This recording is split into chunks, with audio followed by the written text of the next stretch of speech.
Hi everyone, and welcome along to the latest in the series of special Q&A with Q&As with racing personalities. And the latest to participate is William Buick, multiple classic winning jockey. William, thank you very much indeed for coming on first and foremost. I suppose we ask it to everyone, but I suppose all things considered, how are you keeping? Yeah, I'm keeping very well, thank you. And obviously, most importantly, the family are keeping well. So now we're doing well and we're keeping healthy. Right, there's a fine blend of questions, obviously racing, but obviously it's an opportunity to learn a little bit more about yourself, isn't it?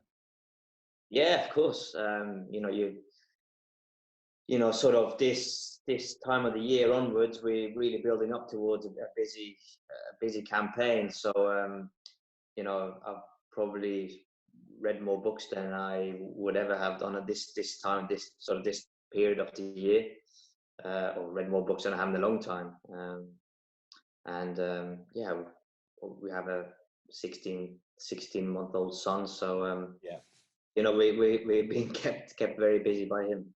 I suppose in that respect, obviously you would much prefer to be racing. We'd all prefer to be racing, but obviously the safety side of things is paramount. But perhaps in some way you might look back at this and it might be some nice valuable time that you wouldn't normally have with the family.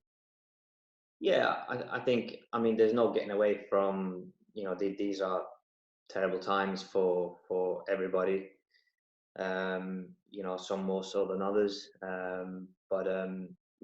Nobody are doing what they want to do or work-wise or in anything really. But I think you have to just try and make the most of it. Stick to your routine and if you have a family, just spend as much time as you possibly can with them, because when we are back to work, that time is precious. Really nice words there. Just before we begin, for context, I suppose we're mid to late April. The nights are getting longer, and normally we would be welcoming back evening racing. The flat meetings, we've just had the Craven, the Green, and building up to the Guineas. This sort of time of year for you, would it be all hands on deck and just getting going and pretty much that through all the way to the end of the turf season? Yeah, this is always a very exciting time of the year because you would have had the important Guineas trials, i.e. the Green and the Craven, like you mentioned. Yeah.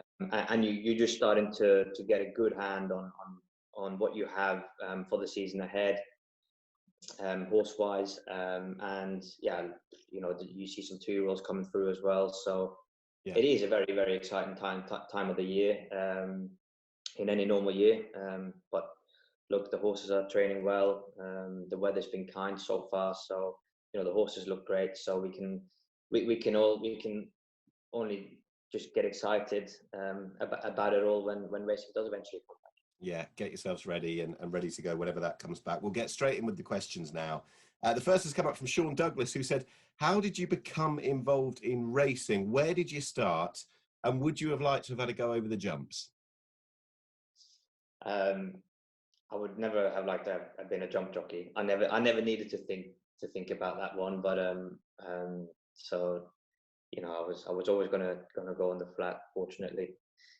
And my father was a jockey as well. He was apprentice here in Newmarket to Bjørn van Cutsum, and then he rode with great success in Scandinavia, Norway, Sweden, and Denmark.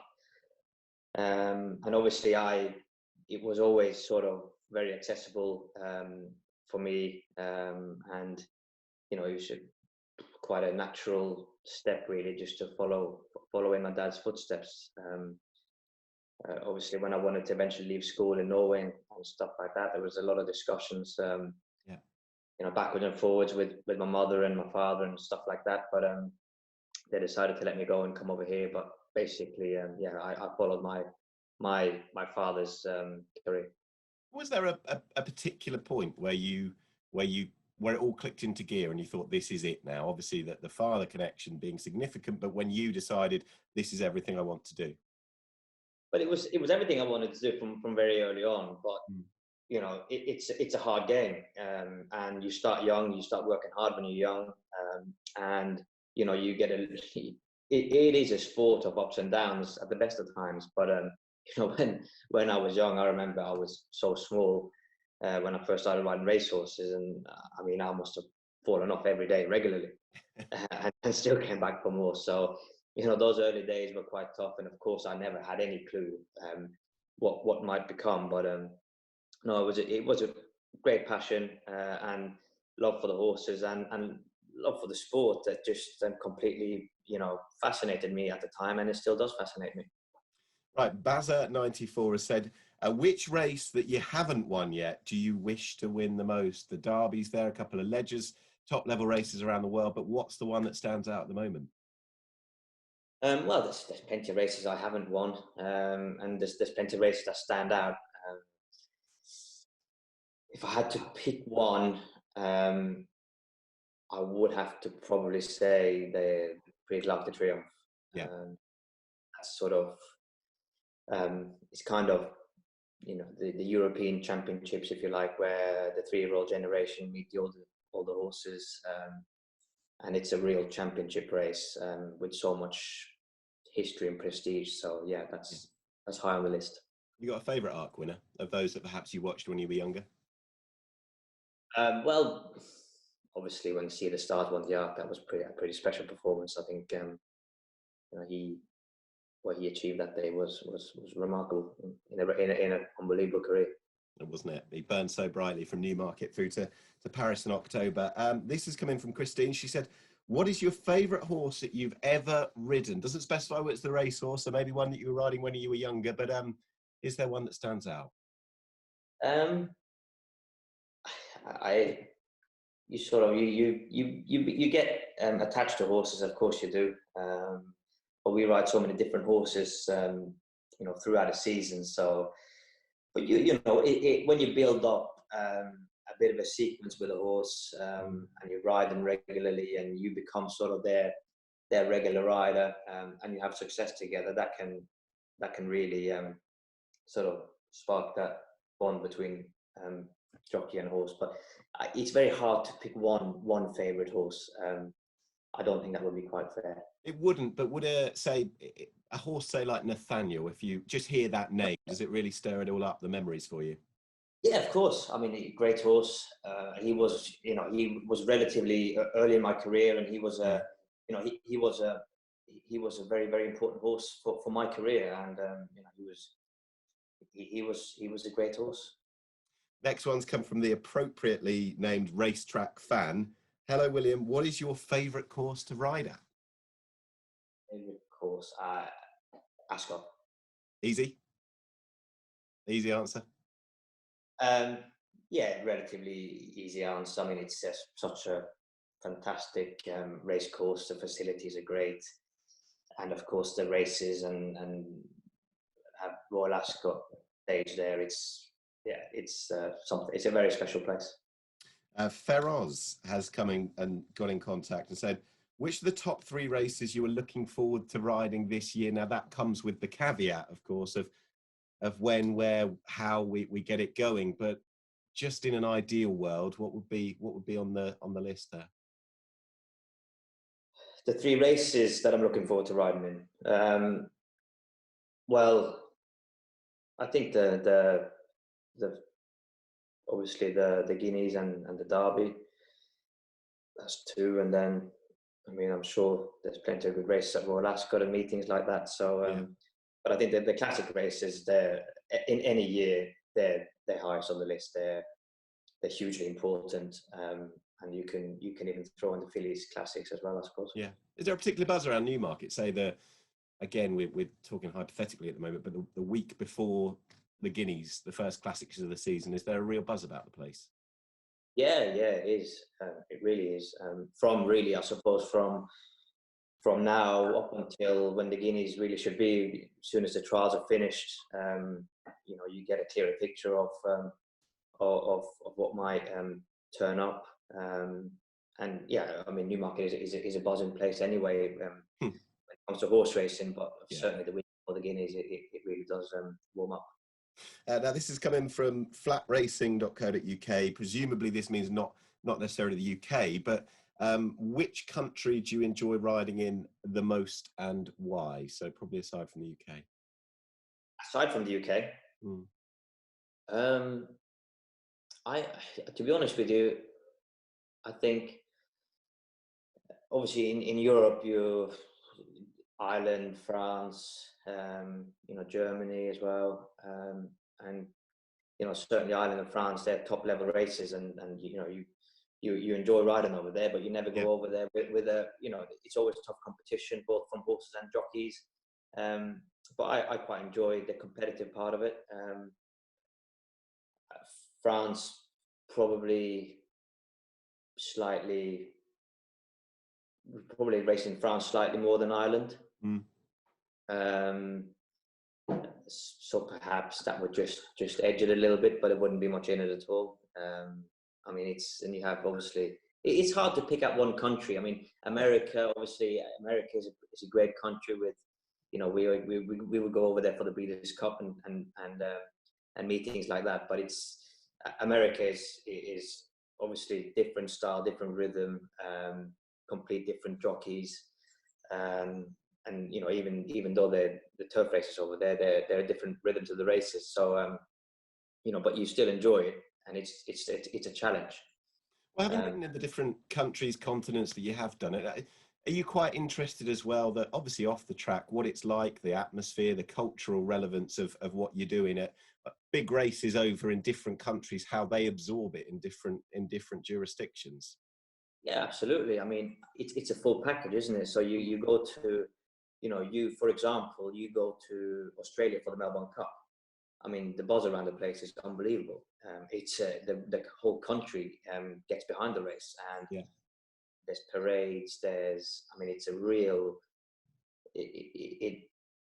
The atmosphere for that race is unbelievable. And of course, then you have the racing side of it as well, which is so different to what we would be used to in this country. Well, sticking slightly with the international theme, the questions went out and they've been answered by over in France. We've got one, I think, from Vernet Regis. Apologies if I haven't pronounced that correctly, but he said, "Hello, I'm a French supporter of yours. Who are the best jockeys in France, in your opinion?" I think the French jockeys, every year they're obviously strong jockey colony. Nowadays, just I suppose I said earlier, it's a worldwide sport now, so Yeah. we see other around the world. I suppose Christophe Soumillon, Pierre-Charles Boudot, Maxime Guyon, Mikel Barcelona. They're A-listers, aren't they? I don't want to miss out, but I mean, there's a number of them that are very high class. There are indeed. Now, obviously, the questions, we've got a variety of them, and Mark Dobson's come in and said, if you could ride any horse past or present, what would it be and what racetrack?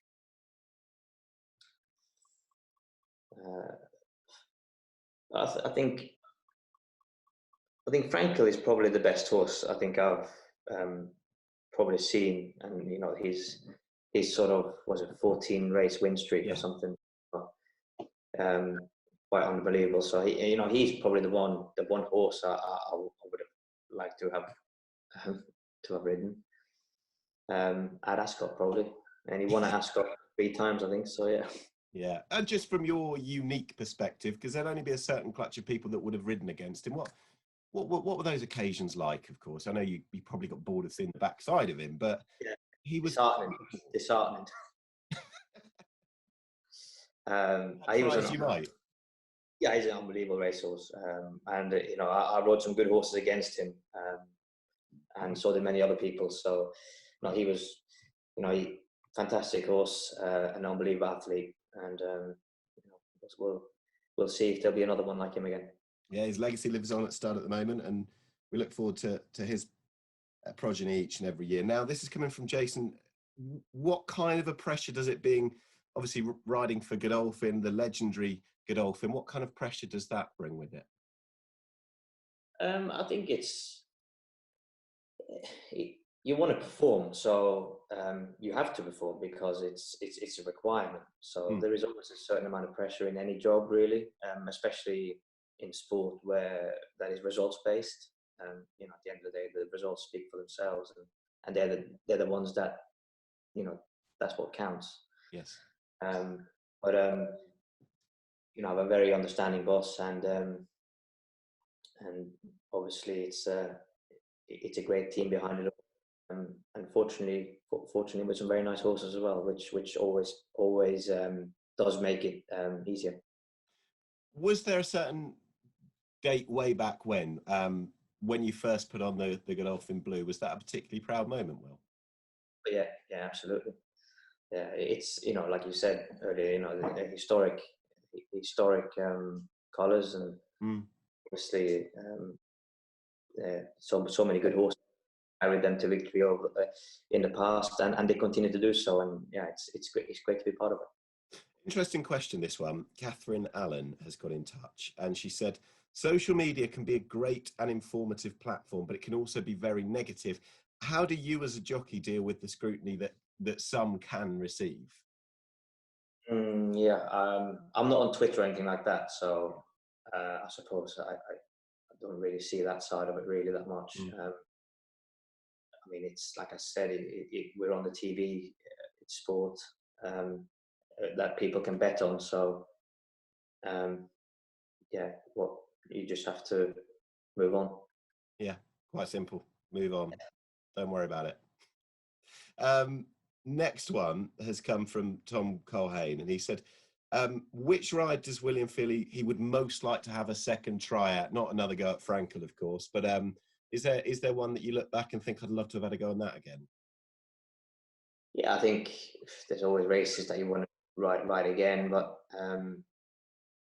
I think certainly the Fugue. I think she was certainly one of the best fillies I ever rode, and there was a couple of races that things didn't really go our way. So I'm not really sure which one I would like to have a go again on, but there's a couple in there that things could have gone better for us, and that if you could have that time again, I suppose she would be the one horse. She had so much brilliance about her, didn't she? It was an unbelievable filly. Yeah. We will move on. This one has come in, not sure specifically who from, it's not been sent on, but you have worked, I think this might come in from email actually. You've worked for two very successful trainers, two among the successful trainers that you've ridden, so John Coston potentially and Charlie Appleby. But what have you learnt from them both, and how differently would they operate? Well, I'm very fortunate in the sense that they are obviously both top-class trainers, world-class trainers, and world-class people and professionals as well. So, I was obviously very, very lucky that I joined John when I was only young, and obviously he placed a lot of faith in me from a young age, and he was pretty patient with me as well. So that was a great learning curve for me, and rode some great horses. And obviously then coming to Godolphin and working with Charlie, it's another step forward. And again, learning the different sides of how he works, and along the way also getting some great horses, been able to ride some great horses as well. Around the world. So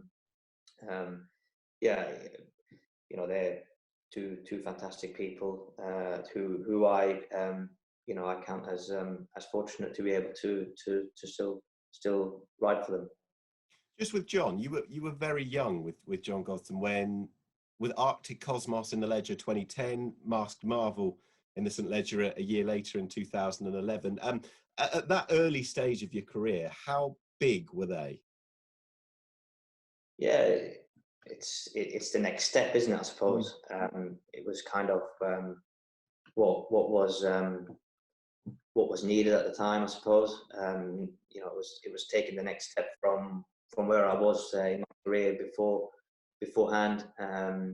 When you you step into that environment, the horses are better. It's a different class of horse. You ride in those races on a much more regular basis.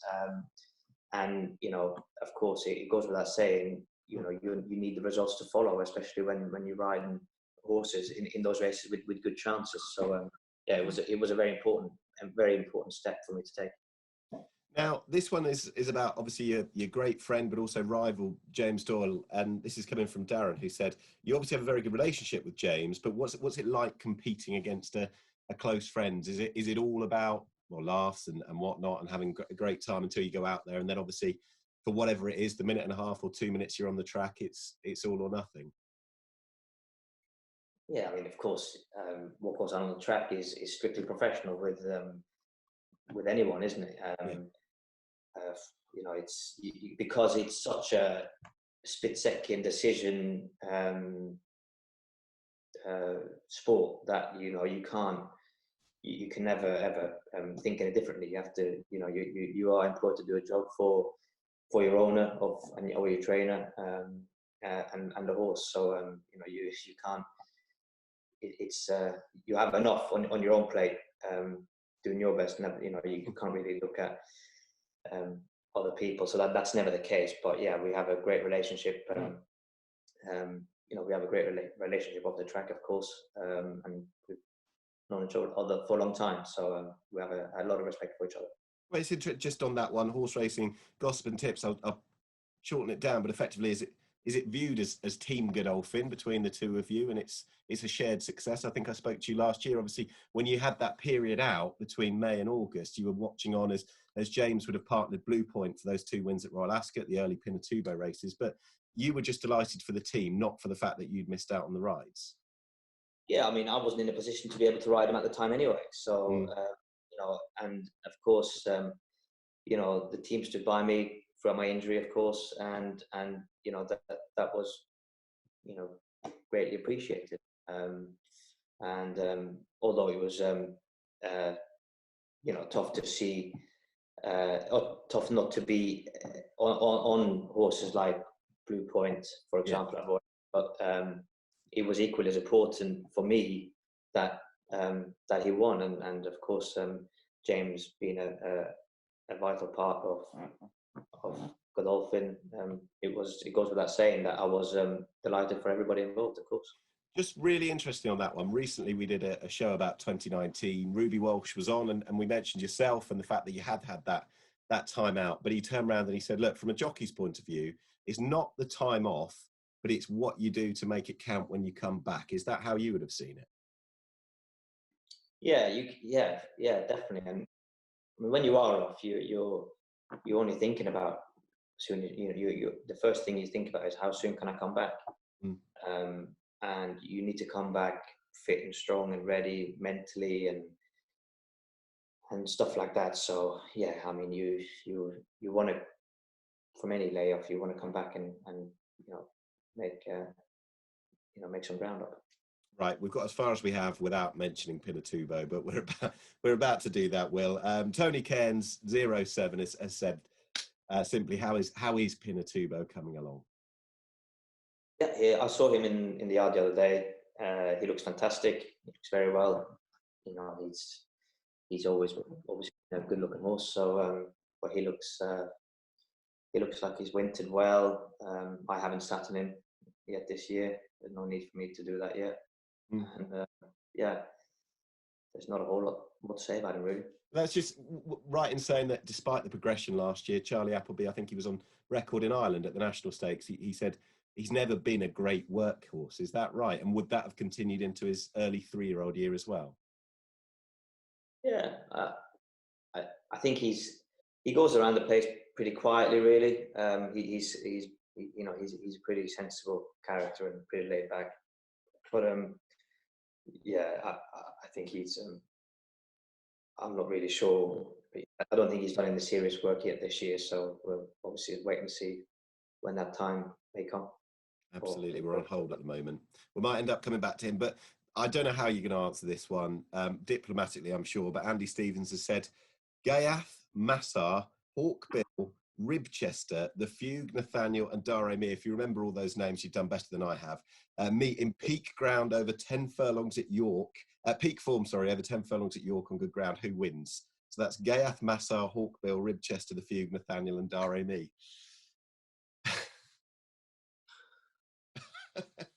Well, I mean, like you say, how do I answer that one politically correct? Yeah. I mean, first and foremost, they're all great horses in their own right. Mine a quarter, you said. Mile and a quarter. Yeah, Yeah, jump so nationals. they might be too far for one of them anyway. Might be too short for a couple of them. So I don't know. I mean, they're all exceptional horses in their own right. I think that's a very tough question to answer. I would say so, wouldn't it? All you would say. I'm not trying to shirk the issue, but I think it's a very, very tough question to answer. Well, it'd be a good race, wouldn't it? Watching those horses in peak condition. Yeah, it'd be a great race, but you can't put your leg over, how many is it? 6, 7 horses? Yeah, I think so. Might have been more. Might have been. This one as well might be a bit tricky as well, and this is coming from Scott. He said, considering he's rated higher as a 2-year-old, do you think Pinatubo has the ability to hit the heights that Frankel did? Look, it's impossible to say, isn't it? Yeah. It's impossible to say, but he showed here what ability he possesses, which obviously is great, and also his durability as well. You know, he raced from, I think, May, right up to the June over. So you know, he was consistent all through the season as well, with some fantastic performances during the season, and he beat the best 2-year-olds around at the time. So you know, I don't. It's impossible to sit here and say that he will reach those heights, but you know, I haven't sat on or certainly seen a better 2-year-old myself. So he's got a lot going for him. Yeah, highest rated in a generation. Well, just with him there, the first time you rode him in a race was, of course, that unbelievable performance, jaw-dropping performance in Ireland. And Tom Hanna said, what was the atmosphere like at the Curragh? Bit of a rainy day, but an incredible performance when Pinatubo won the national stakes, Will? Yeah, it was a great day. It was a great day. And it was a great day on many different levels, of course. The most importantly was Pat Smollen's charity race, which you know, Tony McCoy, Ruby Walsh, Kieran Fallon, Ted Durkin, Richard Hughes, Charlie Swan. Yeah, and they all turned up for it, which was a great spectacle. And Pat, you know, he's raised so much money as well. So that in itself, I mean, created an unbelievable atmosphere on the day. And of course, you know, from a personal point of view, the performance Pinatubo put in that day was very special as well. But yeah, the atmosphere that day was fantastic. But there was many contributing factors to that. I'm going to apologise if I don't pronounce this name right. Miles Standish Proud, or the words together, has said, interesting one. How astonished, if you were at all, were you when Prince Bishop won the Dubai World Cup back in 2015? Yeah, I was kicking. I rode him in the. I think I rode him in the round 2 Mactoon Challenge. Yeah. And the round 3 Mactoon Challenge before the walk.